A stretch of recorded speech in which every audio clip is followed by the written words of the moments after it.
to introduce Pietro Maffei from Italy, who is going to talk to us about practical tips to feeling great. So I will pass directly over to Pietro. Welcome, Pietro, and thank you. Hello, can you hear me? Yes. And you see my screen, my full Yes. screen? Yes, okay, thank you. So good afternoon, everybody. I'm Pietro Maffei. I'm from, I work in Padua University Hospital in Italy. I'm talking to you from Verona, my town, in a foggy day. Unfortunately, it's not in Mediterranean weather. So the topic of the talk is practical tips to feeling great. As I suggested, I will talk about the diet in Alström syndrome and in obesity and physical exercise. About Mediterranean diet, you see everything started in Italy several years ago during World War II. You see here when American soldiers came to Italy, and there was a physician with them, and the physician name is Ansel Keys. And you see here that he observed that at that time, at least in that time, the Italian population have a lack of cardiovascular disorders. And he made the observations that probably this was related to the quality of food. So after that experience, it was set up a study with 7 country studies since 1958 to 1970 that were recruited a lot of people. And in that study, they observed that the cardiovascular disorders were in some way connected with the type of fat that people was eating. And it was also related cardiovascular disease with cholesterol, with lifestyle, and with dietary, what people, the food, what was the diet in that population, the Mediterranean area. So when we talk about the Mediterranean diet, it means something that is related to the eating patterns at that time in Italy. So many years ago. So essentially, the diets, the concept of that diet and of something that we'll share with you later is a pyramid that you see here of food. And at the base of the pyramid, you see the food, the quantity of food, and the quality of food, especially that you should eat much more. And the opposite on the top of the pyramid, you see that the foods that should be eaten occasionally, monthly, so like ice creams or occasionally red meat and things like that. So this is quite important, and it will be the message of my talk, that we should work much more in the quality of food. So which were the evidence of the Mediterranean diet? At that time, the diet was mostly a diet with large quantities of fruits, vegetables, pasta, bread, grains, and potatoes. But I will add something more later in the next slides. This is an important concept. There was a high prevalence of fresh, seasonal, and local food. So especially fruits and vegetables. The olive oil was part of that diet. They consider also a daily consumption of yogurt and cheese, but in very limited amounts. Several times a week, fish, white meat, and eggs. Sweet rich in sugar or saturated fat only a few times a week, so limited quantity, and the limited consumption of red meat, only a few times a month. So, sorry, this is what was essentially the Mediterranean diet. But I say you something has changed now. So one important concept is about the olive oil. You see here a very complex slides that summarize the composition of the olive oil. You see that olive oils have a quite precise percentage rates of saturated fat in red, monounsaturated fat in blue, and polyunsaturated fat in green. It's not easy to find olive oil in the market, and sometimes it might be expensive as well. But I show you that are other oils that have a similar composition of olive oil that might be available at a reasonable markets in every part of the world. One of that is Hygolake, the sunflower oil you see here, that is in a composition quite similar to the olive oil. Other oil that are similar composition are the avocado oil, that you see here, or the tea seed oil. So that's the and also the almond oil that you see here is have a similar composition. So if you want to replicate in some way the effects of olive oil with other oils, you can refer to this table. So essentially, this diet where were no forbidden foods, it was easy to follow. But one part of the diet, and we'll talk about that, is it was connected with physical activity, and the food was was fresh and high quality of ingredients of foods. But in practice, how is easy to do that in Western societies? How can we do that? It's not easy to follow, and it's very challenging. What can we do? This is our just example. I show you the olive oil, but we should change our style. To increase the vegetables, at least 2 servings every day of vegetables at lunch, at dinner. Fruits, we should have at least 3 servings every day of fresh fruits, especially raw fruits. This is quite important for the effects on glucose levels.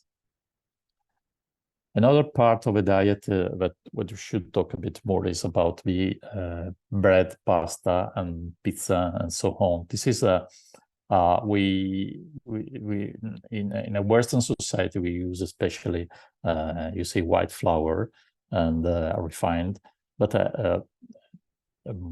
one big message, an important message, is that we should switch to the whole grain bread, pasta, rice, brown rice, and this is a quite different effect on the calories and on the capacity of the flour to increase our glycemia, the body.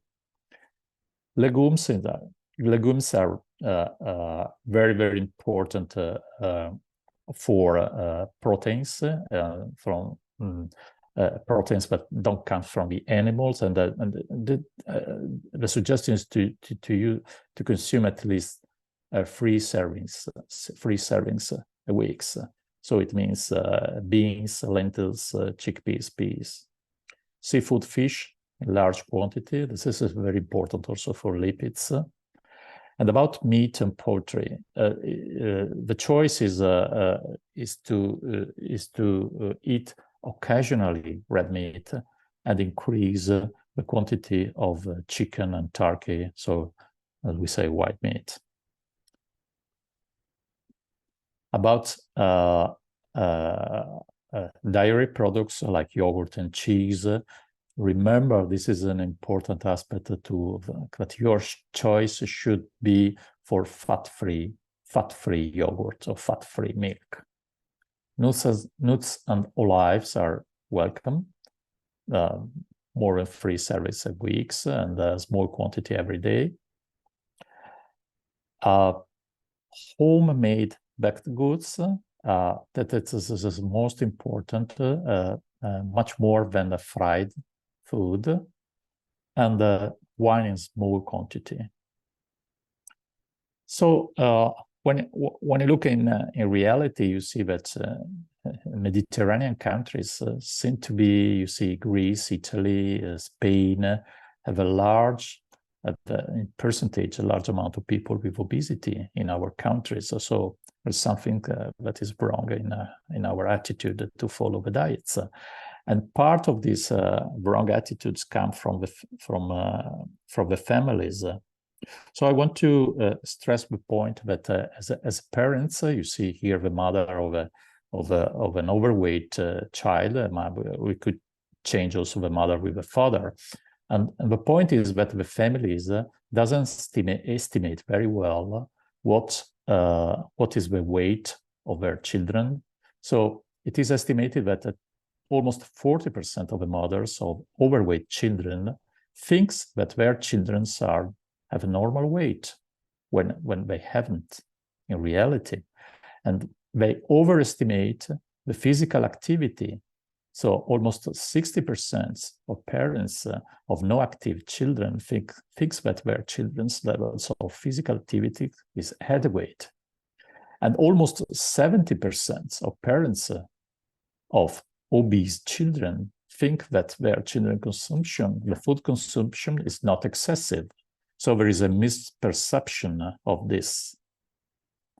And also we know that one of the parents is obese, the prevalence of overweight and obesity is much higher in our population in comparison with person with normal weight.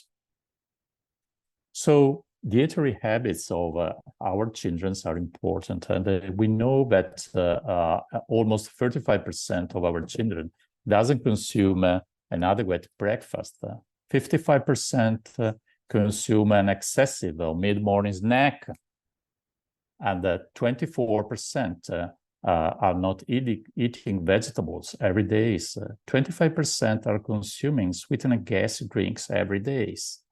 So the dietary habits of children, and this is a survival of Italian children, and many things that are wrong in our population.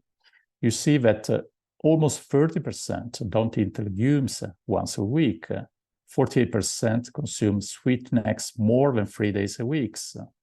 So a lot of things which they don't follow the diet appropriately. This is just cartoons that I skip that are related to education of children in Italian population, but just show you that it's much important the work we should do with families and share very simple concepts with families and patients. These are example of a breakfast. This is an example of physical activities. So to move to school with foot and bicycle. This is an example of a mid-morning snack with yogurt, fruit, or small loaf of bread. Other examples are related to fruits and vegetables. So this is quite important. One fruit at breakfast, one fruit in mid-morning, one fruit in the mid-afternoon, and exercise and fun. This is a very important exercise, but in combination with fun. Another important issue is to avoid as much as possible the activities that are related to the fact that you don't move enough. So watching too much TV or working too much or stay too much seated over the computer. This is not effective for losing weight. And water, remember that water is the beverage that we should drink more and we should try to avoid soda and all sweetened beverages. So one advice this is for parents is to follow the nutrition facts that you see in the label. This is for a US population, but we do have exactly the same, I think, in each country of the world. So I suggest you to look as much as possible to these nutrition facts and try to understand exactly when we say no sugar. Look at carbo. You see here, carbohydrate means sugar. So look at the quantity exactly, and try to avoid as much as possible the total fat. So just a suggestion for the practice. Another point is when we select food is to look at the glycemic index. Glycemic index is the capacity of carbo to increase the sugar in your circulation. This is related to the food composition, to the fiber contents of food. So that's why, for instance, we should eat raw fruit and not fruit juice, because fibers is important and is helpful to reduce the absorption of carbo in the circulation. Viscosity of food, volume, and food textures. These are all aspects that affect the carbo increase in sugar in your blood. So I suggest you to Google and look for glycemic index tables, and you will see that there are a range of foods like glucose, potatoes, bread, or purees from potatoes and so on that have a very high glycemic index. This is important for people with obesity and diabetes because you should select the food with a lower glycemic index. This is for each kind of food, but also for fruits. An example, you see fruits that are which have a less sugar, less glycemic index, like strawberries, avocados, raspberries, papayas, just an example. And try to avoid these fruits that increase too much, probably sugar in your blood, like bananas and grapes. So try to skip some slides, sorry. And I want to share you this information. I found this really nice web-based platform in which you might have a lot of information related to your diet. So this is the website is dietaryguidelines.gov, and if you go there, you find very this is a quite interesting instrument is myplate.gov, and I suggest you to go there and go directly to this site and see. You might have much information about food and the quantity of food and guidelines. Shall I go on? Yes. Okay, so I say in this website you will they focus on fruit, grains, vegetables, and protein, as you see, limits, and they suggest also some interesting plates. This is just an example of what you could find in the website. So how we could change the quality of the food and having a huge effect on calories the total quantity of calorie of that food. This is an example. If you change from lean beef, from fat beef to lean beef, from fried cod to back cod, for instance, fat milk to fat-free milk, from butter to so popcorn with butter or popcorn air popped, for instance, espresso without milk and without chocolate, or drinks without sugar. So the total quantity of calories you see that's my goes much down in this way. Half of the calories, just changing the quality of your food. This is another example of what you can do. So switching from soda, so this is rich on sugar, to sparkling water, avoiding butter to vegetable oil, or for instance, avoiding full-fat yogurt with added sugar to plain low-fat yogurt with fruit. So by this example, this is very helpful, and you might also see that they give you the total calorie when you select fruit drinks in comparison to plain water, unsweetened water. This is 0 calorie, and fruit drinks is 238 calories. So very a huge difference. And another situation, you might select different dishes. So you see here, changing from more than 1,000 calories to 700 calories. Just I want to show you just the first one is from white rice to brown rice. This is just an example, and you might select in this this advice what is good for you, for your diet, and to reduce calorie. The last part of my talk, very short, will be about physical activity. About physical activity, we have to understand one point that it was one suggestion before in the previous presentation. We have to be confident that physical activities can be safe for almost everyone. Anyway, we should choose the type of physical activity that is appropriate for our current fitness level and health goals. So it has to be always discussed with your referral doctor. And physical activities have to be increased gradually. And we should protect people who do physical activity. I mean, with wearing the appropriate gear and sport equipment. So we have to the choices for safe environments and following rules and policies. So in order to avoid untoward effects by this activity. And the last point is that should be under the care of healthcare provider, as I said, especially in people who have chronic condition and symptoms like Alzheimer's syndrome.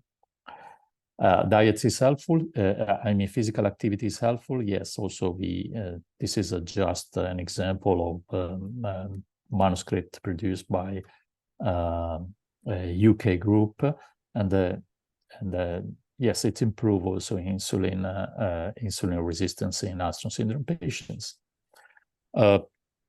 Very a summary short summary about physical exercise. First point is that any exercise is better than doing nothing. So start to move yourself. The benefits are a lot, all parts of the body, and especially cardiovascular systems. Exercise can control blood sugar and lower the risk of cardiovascular disease. The frequency should be at least 3-5 days a week. Be careful about intensity. You should feel when you start physical activity like you are working harder than usual, but still be able to carry on a conversation, so it's not too much. And the time, at least 20-30 minutes at a time, starting gradually. Just an example, 30 to 45 minutes working a day. And when you feel trained, 60 minutes every day, every week. If you can measure your steps also by cellular phone, 10,000 steps daily. This is the commitment. Be careful for people with diabetes. Don't exercise if your blood sugar are low or too high, too low or too high. Exercise peak insulin times may cause low blood sugar. Be careful about that. And exercise can cause a low blood sugar several hours after exercise. So schedule your exercise 35-60 minutes after eating, especially in diabetes, people with diabetes. Always talk with your physician. Check blood sugar. Remember to warm up and cool down. So take your time for doing this activity and wear good shoes. Very last part, I have not time to go over everything, but this is another website with a lot of information about physical activity, both for health professionals and patients. So I suggest you to go in and to Google and to enter in this website where you will find a lot of information. There is a campaign also, the name of campaign is Move Your Way, and much more information is available through a website. So I not time to share with you everything about that website, but I show you just this point, sorry, to say that we should work as individually and as family and caregivers. So individually, we should personalize the benefits of physical activity, set individually the personal goals of physical activity, and develop the knowledge and skill to attain that goals. And about family and caregivers, the suggestion is to start early with your kids. So don't wait too much to involve your children in physical activity, and provide the time to do that in every place where available, and especially at school or outside school. Always provide a positive feedback. This is a very important. And if you provide physical activity, not alone, I mean that all the family should be involved in physical activity, and promote activities in your life. So my last slide is about is for the patients of Italian Association and the patients with Astor syndrome in Italy. So thank you, and I hope to have to remain with our remaining time. And thank you again for this kind invitation. Yeah. Yeah, I said thank you very much, and a good reminder about wearing the proper shoes to exercise in. So we had a couple of questions come through. Let me just bear with so I can find them if you can. Thank you. Okay, they seem to have disappeared off my screen.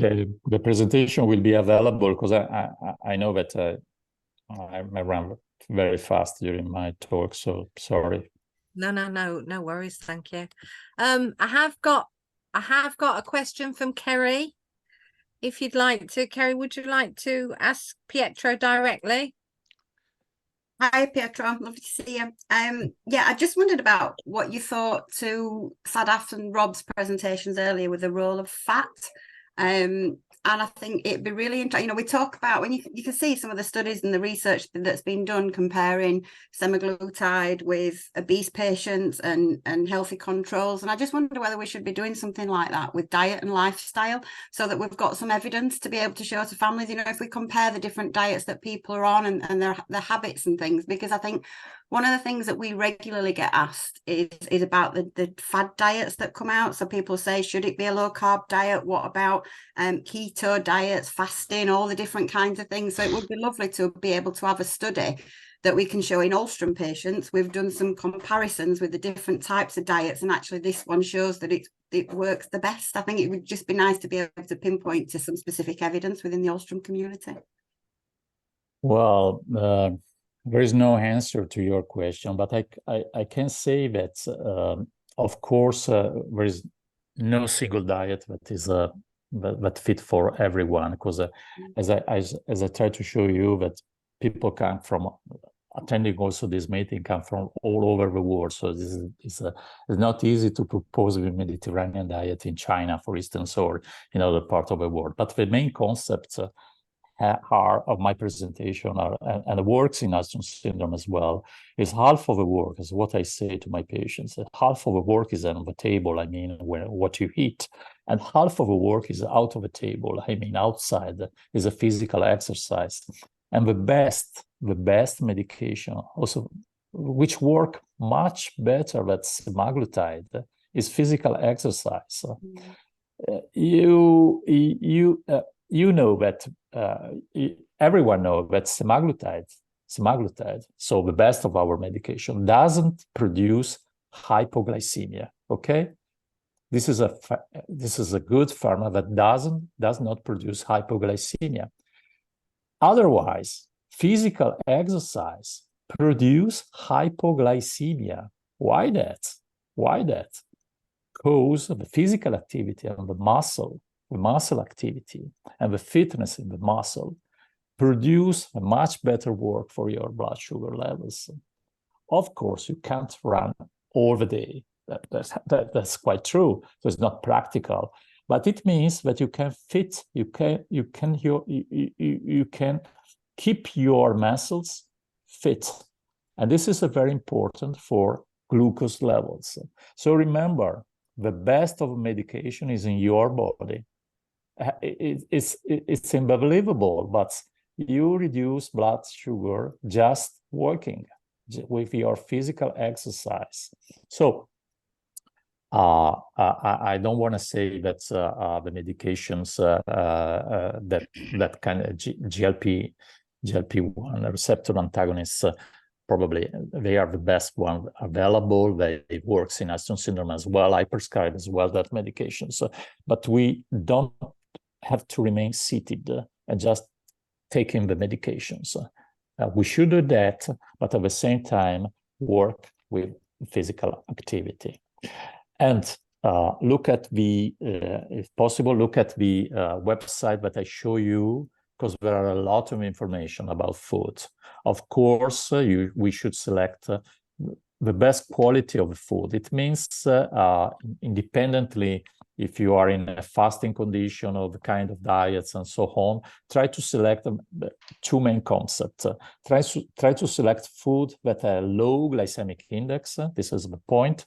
And the second one, less fat as possible. This works, I think, for Alström syndrome patients. Of course, I do believe what Rob Semple said about lipodystrophy. Alström syndrome has some aspects related to lipodystrophy, so it doesn't mean that we shouldn't follow a correct diet and physical exercise. Perfect. Okay, thank you, Pietro. So just one final question. Low-fat substitutes of food, such as yogurts, milk, etc., seem to have high carbs. Is that better than consuming a full-fat food with less carb or sugar content? That depends on your metabolism. So if you have diabetes, for instance, or try to avoid, and it depends on the weight, and you are not overweight. It depends from that. So if you are quite overweight, try to avoid the fat. And if you have diabetes, try to avoid the sugar. And if you have both, try to avoid yogurt. That's my suggestion. Perfect. Thank you very much. So the key messages appear to be: eat well, eat fresh, good quality food, move more. Yeah. Perfect. Same story. Same story. Nothing new. Yeah, sorry. Thank you very much, Pietro, and thank you so much for joining us. And all the family. This is important. So we don't have a food prepared for just one in the table and the other eats differently. So okay. All together. Okay, all together. Does work much more. Lovely. Thank you, Pietro. Much appreciated. Great to see you as always. Thank you.